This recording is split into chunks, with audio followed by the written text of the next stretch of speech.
We are live. Good morning, everybody. It's Jonathan Harmon with the J. Harmon Home Team, powered by Keller Williams with my new friend, Fred Mindach. I say new friend. We've known each other now for 3 weeks. 4 weeks. 4 weeks, yeah. and he's tried to murder me 3 of those 4. Yes. So, yes, that's true. That is accurate. That is highly accurate. But it's been really good. So let me refresh this so I can make sure that we're streaming and showing up, because I have done an entire one of these before and it's not been on. It's been not awesome. That would not be cool. No. Hey, look, there we are. We're on. We're live. We are in a storage closet. Yep. Slash break room. Yep. At the Fortified Fitness facility over off of Church Street. And so Wayne, right? Yes. Is the owner of this facility, and does Ninja Warrior training. So here in a second, I'm going to show you outside here. There is a very impressive Ninja Warrior setup. Yep. And then you have studio space here. Studio space, yep. And we're, as I put in here, I'm taking what you call Fred's 12-week physique. Yes. Or Amazing 12, I've heard it called that. What is it it's actually no longer called? Amazing 12, so they were a company I was with where I kind of got some ideals on the programming, but over the course of the 4 years since I had started with them, I changed a lot of things in it to make it safer. So I've been fine-tuning it and making them really my own program over the past 4 years.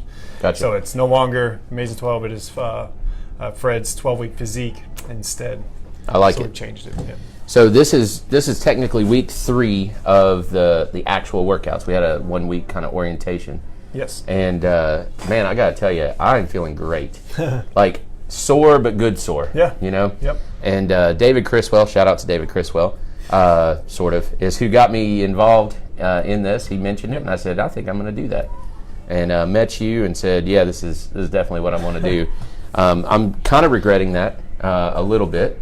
Though it is nice to get to know David and Katie and Beth and all those folks, but getting to know you as well. You're a pretty interesting fella. So, kind of some have said that. Yeah. Some say. Give me the Reader's Digest of your history. How did you end up here? Because you've been all over the place. Snap. You want like the short version? Well, man. Where'd you go to high school? I went to Jessamine County. So I went to school in Kentucky. This is in Kentucky, so it's in the outskirts of Lexington. Okay. It's outskirts of Lexington, Nicholasville, Kentucky, Jessamine County. That's where I went to high school. Huge high school. I think we had almost 3,000 kids. It's like 2,500 somewhere around. Wow, that's big. 2,500 kids, and I was in lots of drugs and stuff, and partied a lot, and did that whole scene pretty hard. I was pretty hardcore with all that stuff. And then partying hard one night, and I got a DUI at 17. I was like, man, I got to change something up with my life a little bit. So I was like, hey, I'm going to join the military. So I joined the Navy. And I was stationed over in Spain for 5 years at that point in time. And through that process, I worked a lot on planes because I was good at it. And so when you're good at something in the Navy, they make you do it a lot. And so my fitness actually took a sidestep, even though I was in the military, because the job was to get the planes, and had to be mission ready at all the time, because what we did was always we're always on a mission all the time. Were you on a carrier, or were you on? Not. We were always land based, but the planes I worked on were forward deployed. That means we're always deployed at all times. We basically spied on everybody. We're the people who don't really exist, kind of. Sure. In the military. You don't have to kill me now, do you? Yes, I do. Okay. So this will be the You've been last. working on it for 3 weeks. This will be the last one. The last live you'll be doing. But we did a lot of spying and all that stuff, and so we're always forward deployed. And I was in charge of always fixing the big projects. So that was my job. And I did that. I came in second nationally. It was with Muscle Tech. You may have heard Muscle Tech company. I came in second with that nationally, and I was like, hey, I'm going to do this and try to help other people change their lives as well. And that's what I did. So I started the whole process of learning how to become a trainer. I went to college in Hawaii. I went to University of Hawaii, studied there for a long time, got a whole bunch of certifications, started studying with coaches all around the world. So I've been literally everywhere in the world studying with the top coaches, trying to learn as much as I can. When you say coaches, like what kind of coaches? Like specific sport coaches, or I've been strength coaches? all or of them. You name it, Yes. I've been with them, yeah. Okay. I've been Todd Durkin. I worked with Todd Durkin for a while. Let's see. Gosh, I'm trying to think of everybody. I worked with Pavel. I've done a lot of stuff with Pavel Susalin. I was over in Ireland with some coaches who do a lot of national competitions with kettlebells and powerlifting and some other stuff, boxing. Cabers? Huh? Can you throw a caber? Yeah. Can you really? No. Oh. No. That's more Scottish, I Yeah, guess, that's isn't it? all Scottish. That's The Highland side. Games, yeah. So I went over there, studied with him, tried to find out some of his techniques. He's the one who actually had the basics of the program for the 12 that I use now. Studied with him for a while.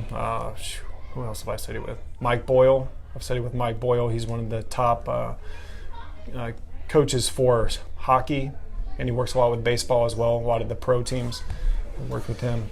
I went down to Florida, worked with some other people. So I've literally been everywhere. I've studied with a lot of the top people in the business. And as I learned from all these people, I've made my own business, started doing my own thing. I started my own gym. Actually, I opened up my own studio when I moved here because I worked in big gym, the big gyms, big box gyms. And I saw how they did business, and it was mainly about money. That's all they really cared about. And I was like, man, this doesn't really gel with me because all they care about is sales, production, which is important, but it was at a fault where they didn't really care about the person. And I was like, man, I want to change this. So I decided I was going to open up my own stuff and just make it more focused on the person, just let the cash settle itself out, just being focused on people. Yeah. And it did. And then as of last year, I actually sold my business off. I sold my business off, and I teamed up with Wayne because I became the executive director for Light and Life Evangelical Ministries. It's a mission in Haiti because I wanted to focus a little more into some of that work, just because I'm a Christian and I wanted to help just do things in the mission field. So I pursued that and wanted to get into the ministry a little bit. Well, how did you get to Tennessee? How did you go from Hawaii to Tennessee? Well, my wife separated, so the last station was in Hawaii. She separated and she wanted to move by her sister, and of course I listened to my wife and I followed where she said she wanted to go. Her sister was already here? Her sister was already here, and I found Middle Tennessee. It had the closest sort of college outline. I only had one more semester in Hawaii, but I wasn't going to stay there and let my family come here, so I was like, oh, I'll just go down there and finish it up. And so I went to Middle Tennessee, did some more school. I think I did 2 more years at Middle Tennessee because they didn't accept half my stuff. But that's how I ended up here. Gotcha. Yep. Gotcha. Well, what is so? You kind of wear several different hats. Of course, you're a dad. You're a husband. Yep.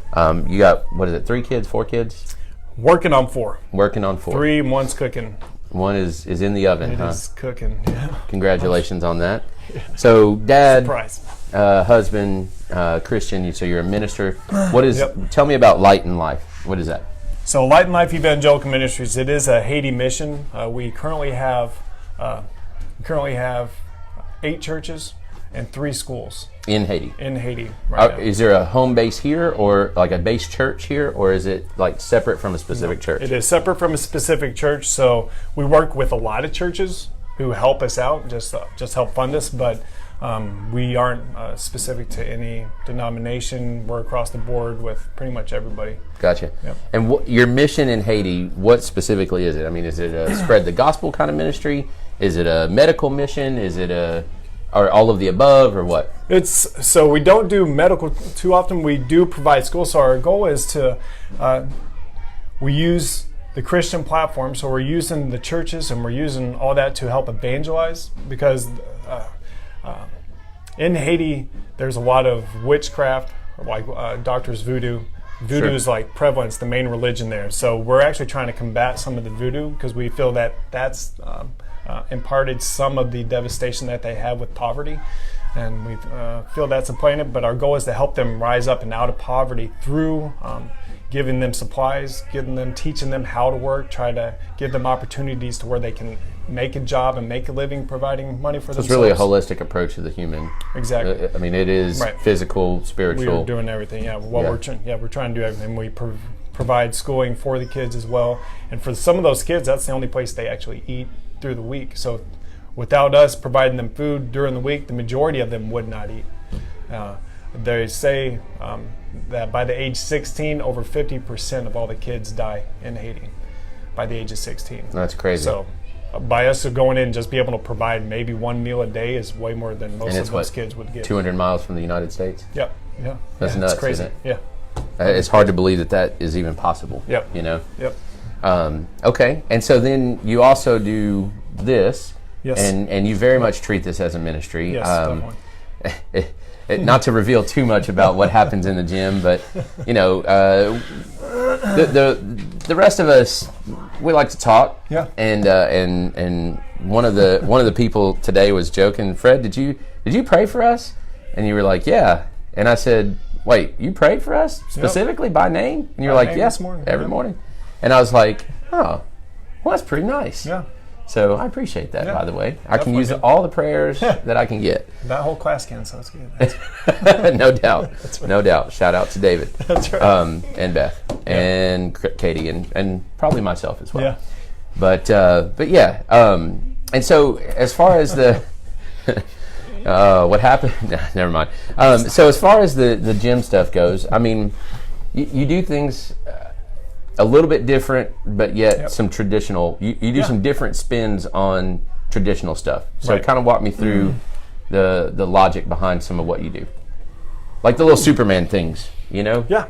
You dive under the bar like this and then push up. That's so an approach with that. So trying to work the triceps, we want to hit the triceps. So you can do a French press, you can do cable push downs, you can do all kinds of things for the triceps. But since we're going for getting the biggest bang for your buck, so we want to have the biggest bang for your buck exercises, right? So I don't want you just to hit your triceps. I want you to be working on everything at the same time, getting as much as we can while we're busting out the triceps. So focus on the tricep with some, what do you call it? Irradiation? It's called irradiation. Not radiation. Not radiation. Irradiation. Yeah, it's irradiation techniques to actually help you get stronger. So what we're doing is using other techniques to help drive as much neurological feedback that we can to engage as much muscle as we can as possible. You likened it to the ripple effect. Like if you throw a stone in the water, you got your biggest ripple, so that would be the tricep in this example. Exactly. And then all the little ripples are back muscles and abs and everything else. Yes, really. You got it. Yep. And the bigger stone you throw in the lake, the bigger ripples you're going to get, right? So the biggest bang that or exercise that you can get, or even weight, whatever, bigger ripples. So that's what we're going for. And so like with that, instead of just hitting those triceps, we're now engaging. You're having to engage your full lats, your pecs, you're engaging your abs, your quads have to be engaged, your butt has to be engaged to keep your back from slipping out of position. So now you're getting all this extra accessory work, getting 10 times more calorie burn than you would if we were just doing a simple push down. Well, and I've noticed already, you talk about we don't really do specifically ab exercises. Right? I mean, we do a few things where we throw that in there. Right. But everything, you have us engaging the core, you have us tensing up, blowing it up, or purposely shaping our core. Yes. So that for that specific exercise, my abs are killing me right now. Yeah. And I've done no There's ab a lot exercises. of ab work, but no focused ab exercise. Right. That's right. It's pretty awesome. I've really enjoyed that approach. Yep. And it's funny because I feel like some of we're doing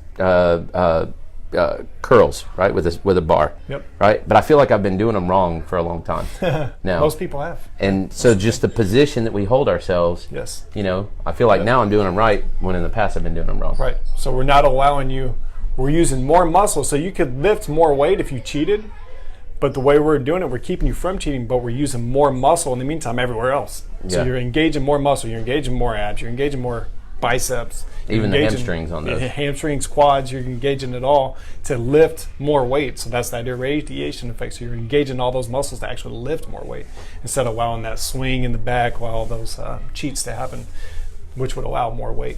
Well, and I'll tell you, when we do 15 sets of 8 reps, I'm even using my jaw muscle because I'm clenching so hard. Just kidding. Sort of just kidding. Your all's jaw muscles don't stop. So that's, we do talk a lot, don't we? So Fred's got a 6. true.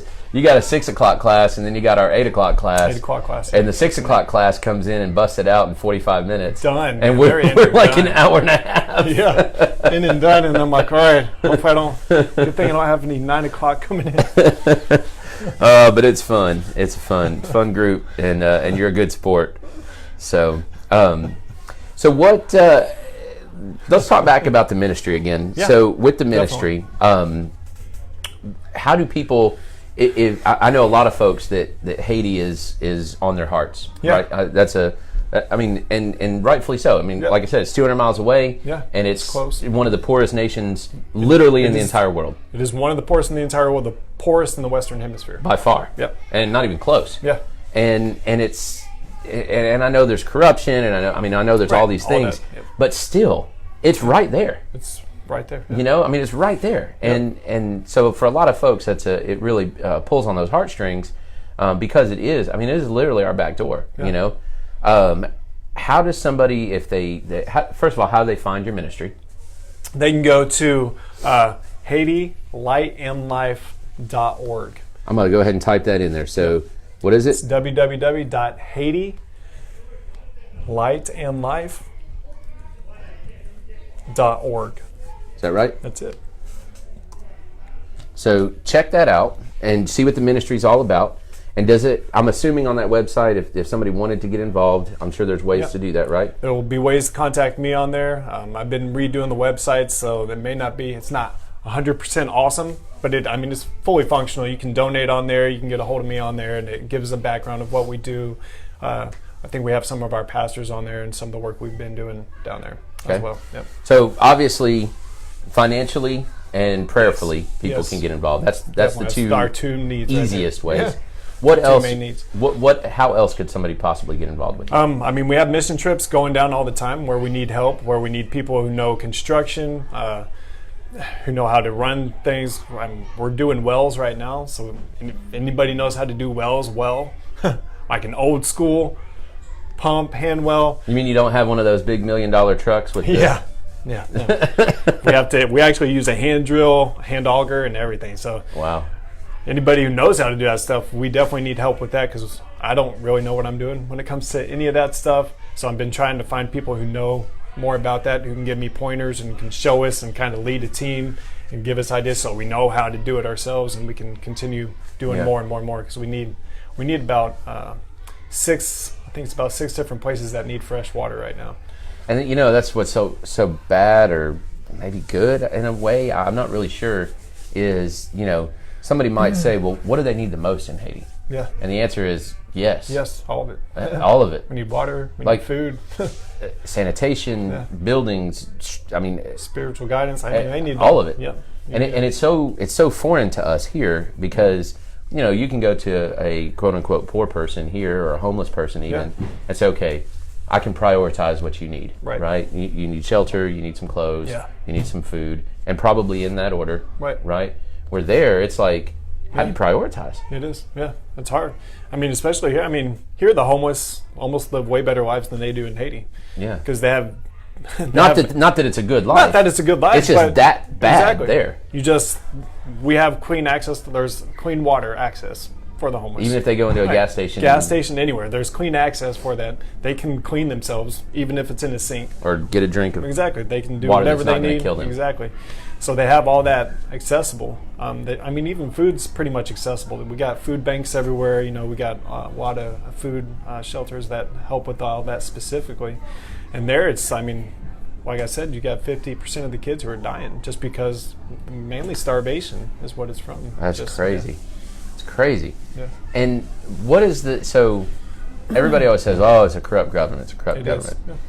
What does that mean? Like, paint me a picture of that because that, we talk about crooked politicians or whatever here, but we got nothing. It's on a totally different scale. So there we have, actually there's been a bunch of riots going on lately. So we had to cancel our last team just because there was a lot of riots because the stuff going on in Venezuela with the gas they're the only ones providing gas that's accessible to Haiti. And since everything in Venezuela has been going on, gas pretty much stopped going into Haiti. Like which car affects fuel. everything. Or like heating fuel, anything. like everything. Heating fuel, car fuel. Cooking. Runs electricity, which is sporadic at best anyways. But if they have generators, that's how they would run it. I gotcha. It pretty much runs everything. That's what's running the cars to go get food across the border from the Dominican. So food shortage. So with that, you get food shortages, drastic food shortages. Everything's going on, and it causes sanitation problems, causes a whole bunch of issues. Which, so they started riots because they're upset about what's going on, because the government, when they have received funding from other places, like millions and millions of dollars, somehow these officials tend to have really nice things, but no infrastructure is ever really put in place with that money. So it is the most tremendous of a gap from the haves and the have-nots. You got it, yeah. So you got them basically stealing the money is what's going on, because it disappears. The money disappears, and it's supposed to be used for infrastructure, to help with sewage, to actually get clean water going, to help with all these other things, to get better food access, right? And it's not happening. It's not happening at all. And so anytime it floods there, you got sewage everywhere. You can go online and see videos of just raw sewage and trash. Trash is everywhere there anyways, because there's no sanitation at all. So you just have trash, just piles of trash along the street. And it's nasty as far as all that. It's just sad. Yeah. So, really heartless question, but Yeah. I want to get to the heart of it, right? Okay. Why then? Why help? Because honestly, it Right. sounds like a hopeless situation. It does. Yeah. If we don't do something, then who is? That's it. That's my only thing. If I don't do something, even what little fraction of what I can do, it's going to help at least a few people. And if I can at least help a few people, I'm going to help a few people. I can't sit there and idly sit by while people are suffering and going through this hardship in their life, through spiritual means, through physical means, right? And just watch them suffer and just watch their lives just be corroded and never have any hope. And when I go over there, even what little hope I can give them, which isn't much, it's more hope than they usually get at any other time. And just to see their eyes light up and just to see the fire that goes on there, it's awesome. Yeah. Just to see. Yeah. I've spoken to lots of people on this, and a couple of folks that are involved with homeless people, a couple of folks that were involved with some domestic violence type situations. Yes. And it's really interesting when I was talking about prioritizing, right? Yep. Almost every single person that I talked to that talked about homeless or people in those destitute situations, they've almost unanimously said that what they need more than anything is just someone to listen to them, someone to touch them, someone to just care. Yeah, just right? to care. Yep. And that a lot of the rest of that, they can start impacting themselves if they know that there's someone that actually cares. Yep. Yeah. And even our homeless population is the same way. Yeah. Okay, give them a sandwich or whatever. Right. But more importantly, even than that, is sit Right. down and have a conversation with them. Exactly. Listen to them. Yeah. My last mission trip was just me. I just went down there on a solo trip, and that was my whole job, was just to go and listen, just to see what concerns were to see. And they told me that was the most impactful trip that they've had from one of us in a long time. Just the fact that somebody came in to listen. And not just anything. do. Yeah, I didn't do anything. I just listened and wrote a bunch of stuff down. That's it. And they said that gave them such hope that they were inspired. And I was like, man, that's crazy. And they're like, we're going to finish stucco in our church now. I'm like, you guys can't even afford to stucco your church, but they're raising money to stucco their own church now because they've been inspired. You know what I'm saying? So it's awesome. Yeah. That's awesome. That's super awesome. Well, you're a saint, dude. Yeah. I know. I'm just kidding. And so humble too. That's right. Such a humble guy. No, that's fantastic. So on the training business and all of that, guys, it's awesome. First of all, I am having a fantastic time learning stuff, doing things a little bit different. I'm not greatly fit. But I have done a lot over the years between wrestling and football and whatever. So I know a lot of this stuff. Yeah. But I've been, like I said, I've been doing it wrong. Right. And so I've had to have some moments where you're like, no, do it this way. And I'm like, well, that's not how I've done it. And you're like, no, do it this way. Yeah. And so I have to kind of break some of those old habits Yeah. and learn it. And it has made, even in 2.5 weeks, I've already noticed a difference. I've got my pants are a little looser, you know, my arms are a little bit bigger. I'm eating a whole lot better. Yeah. It's bizarre. The cleaner I eat, the hungrier I am. Yes. And I eat a ton of food right now. Right. And it's like, you know, I have a plate full of green stuff, Yeah. a little piece of meat and a banana or whatever, and then I'm like, oh, that was delicious. I'm full. And then I'm hungry. 30 minutes later, oh my word, when is the next meal? Yeah. You know, it's really interesting how the metabolism, how quickly Just it starts sparking. Yeah. yeah. Yep, So definitely. kudos to you on that for showing us that. If this is something that you're interested in, when are you doing the next 12-week program? We're going to be doing the next one most likely in June. So what it's looking like. So I got a mission trip I have to go on sometime in that point, so I'm still trying to figure it all out. Exactly when? Yep. Yeah. But it's looking like sometime in June, so we'll shoot for sometime in there. It'll be on the website on IamFortified.com. I'll put that one on there too. Yep. IamFortified.com. There's a link. So it is IamFortified.com. Fortified.com.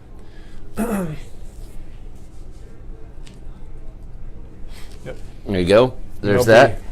And there'll be a link in there for that with the 12-week physique. Cool. So we'll be posting more information on there as it comes about. Yeah. And in the meantime, Yeah. You got to come check out this gym. Yeah, definitely. Can I This give them a gym's preview? awesome. Is it okay? Oh man, yeah, definitely. Even with all the little kids out there? Yeah, this gym. I mean, this is beautiful. I think it's probably one of the most beautiful. I mean, small facility gyms that's. I walked in Murfreesboro. and I was like, I mean, I truly have never seen anything like it. Yeah. In It person. is. Yeah, You know? it's awesome. All right, so let's go check that out. Yeah, You got that's anything it. else you want to share with Facebook land? That's it, man. Thank you. I appreciate you appreciate having me you, on buddy. here. Yeah. So let's go check that out real quick. Let's unclip these. All right, y'all bear with me for a second.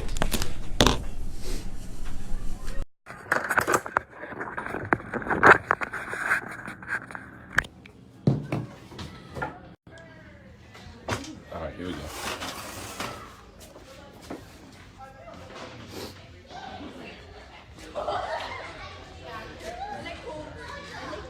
I mean, that is impressive. You know? I don't know if you guys can really see this too well on there, but it is truly a Ninja Warrior course. No, it is. Like, just like on TV, minus the water. You should have kiddie pools that people That's can what we splash in. were actually talking about that. We're going to put some kiddie pools in there That to give would it be- a little more real effect. And correct me if I'm wrong, but it is actually a training facility. Like, you have people from here that go and get on the show or try out for so it? Or you what? know the guy from Franklin who's competed a bunch, he's in his 40s, he actually comes here and competes. He just competed this weekend here on Saturday. That is awesome. So, Yeah, we've had a bunch of kids who've actually made it to the Kids Ninja that was on TV. And we have a bunch of people who train for the actual Ninja Warrior. We got a bunch going to the Atlanta to compete this weekend. I think it's this weekend, next weekend, or throughout this week. Yeah, That's they'll super be going awesome. to compete. Yep. very cool. So, if you're getting ready to do the 12-week, you can go ahead and join this gym. Yeah. And Do you want to show them the other spot? yeah, let's go look at that. All right, so this is where all of my sweat goes. Is in here. These ladies are currently working out. I'll try not to get them on camera too much.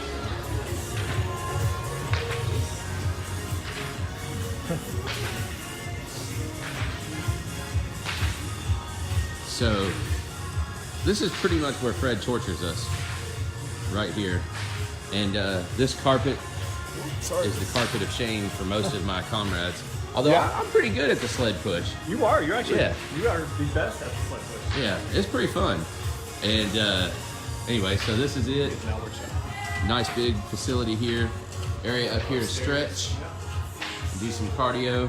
So kettlebells are the demons. Yep. I guess that's it. So anything else you want to share? That's it, man. All right. Well, I appreciate you very much. Yeah, Thanks for watching. appreciate you. This is Jonathan Harmon with J Harmon Home Team. And Fred Mindach of all those things that All we have those things. listed. That's right. See ya. See you, man.